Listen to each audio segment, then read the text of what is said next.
All right, welcome back. Gonna be a disclaimer right away. If you want to learn, this is not the episode for you. This is about me and my journey. Boom, here we go.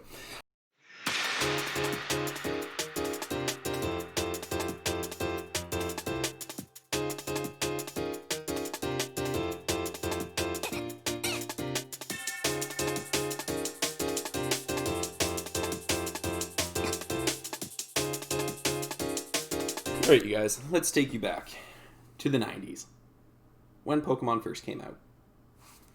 That's when I started. But let's get into it a little bit more. When Pokemon first came out, I was, for lack of a better word, crazy about it. Super crazy. Like, wanted Pokemon cards in my life. Oh, come here, Sam. I got a co-host today.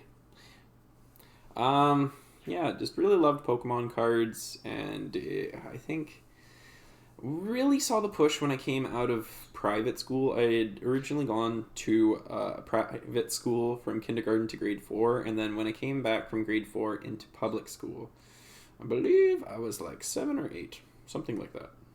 And that is when the Pokemon cards went. Boom. So I think base set I kind of missed out on because my family was really poor to grow up with, and we did not have the extra cash for Pokemon cards. Whereas my dad would like to call them Pokemons. We don't like. My dad absolutely hated them, and it drove him mental. He didn't see any point behind them. Full disclaimer: he collected hockey cards.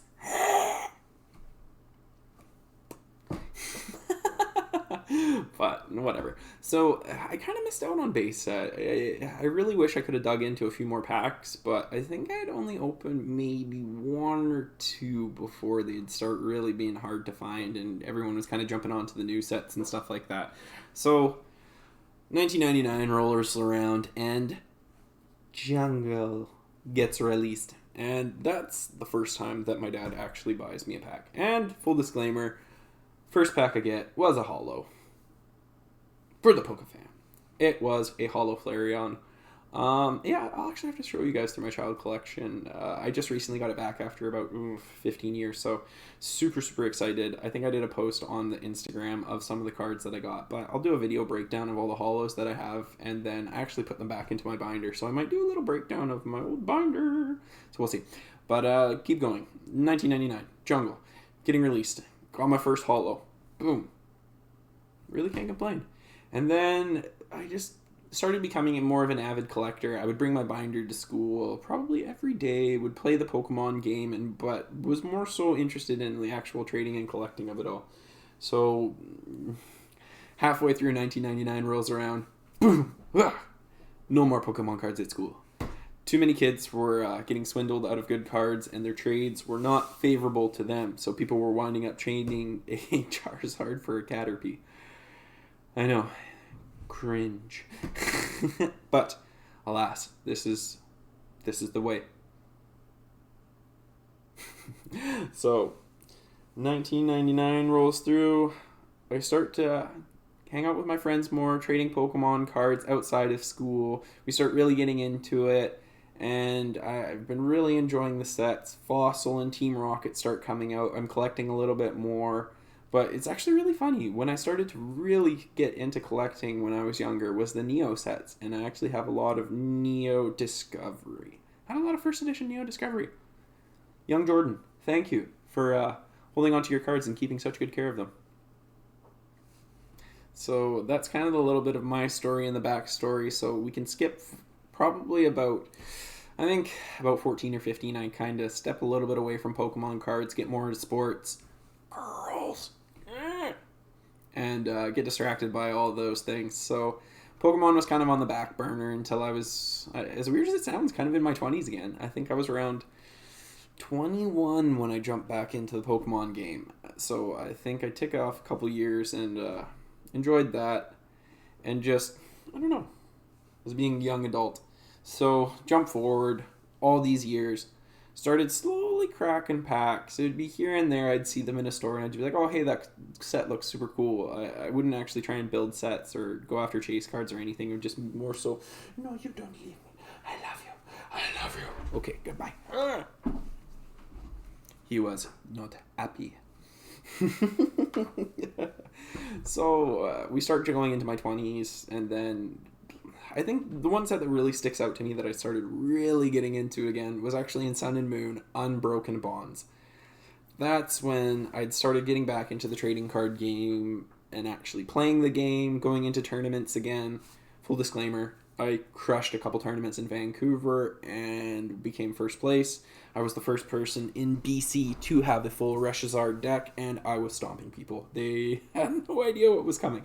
And I don't know, that's one thing that I really enjoyed is just the actual deck building side of the Pokemon game, which I know a lot of people are not super into, but that's okay. If you're just a collector and you just like shiny cardboard, rock on. I don't mind. You do you. Everyone has their place in the Pokemon market. Unfortunately, some new sneaker kids are jumping into it and kind of ruining it by doing the whole flipping thing that they do with sneakers and making pre-releases. So not super happy about that, but at the same time, I mean, it's bringing a lot more attention to Pokemon, and with that comes the availability to actually sell things. Because, I mean, yeah, great, you have a $10,000 Pokemon card. What are you going to do with it? Who's actually going to buy it? So nowadays, that's kind of the nice part of it. With so many more people coming in and the influx of Pokemon getting way bigger, it just makes it readily available, makes it easier to kind of deal with all these process. Sorry, we're going over these other things. Semi-rigids versus top loader. Semi-rigids, go with these ones.